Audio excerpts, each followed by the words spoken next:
নমস্কার বন্ধুরা, আজকে আমি আপনাদের সঙ্গে কাঁকড়ার ঝাল রেসিপি শেয়ার করছি। কিন্তু কাঁকড়ার মধ্যে নুন হলুদ দিয়ে মেখে রেখে দিচ্ছি। কড়াইয়ের মধ্যে তেল দিয়ে তেলটা গরম হয়ে গেলে কাঁকড়াগুলো দিয়ে লালচে করে ভেজে নিচ্ছি। কাঁকড়াগুলো হালকা লালচে করে ভাজা হয়ে গেলে তুলে নিচ্ছি। এবার ওই তেলের মধ্যে আলু ভেজে নিচ্ছি। আলুগুলো লালচে করে ভাজা হয়ে গেলে তুলে নিচ্ছি। এবার ওই কড়াইয়ের মধ্যে আবার একটু কিছুটা তেল দিয়ে তেজপাতা, শুকনো লঙ্কা, জিরে ফোড়ন দিয়ে ফোড়নটা কয়েক সেকেন্ড ভেজে নিয়ে দিয়ে দিচ্ছি পেঁয়াজ কুচি।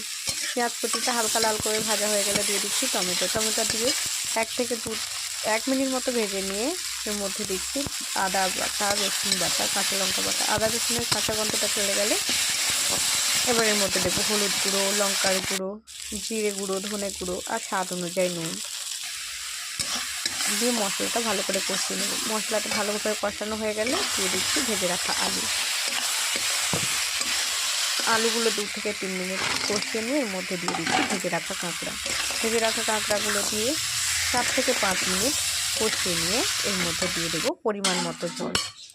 যে যেরকম গ্রেভি রাখতে চান সেই অনুযায়ী জল দেবেন। রান্না হয়ে গেলে নামানোর আগে ধনেপাতা কুচি দিয়ে নামিয়ে নিচ্ছি।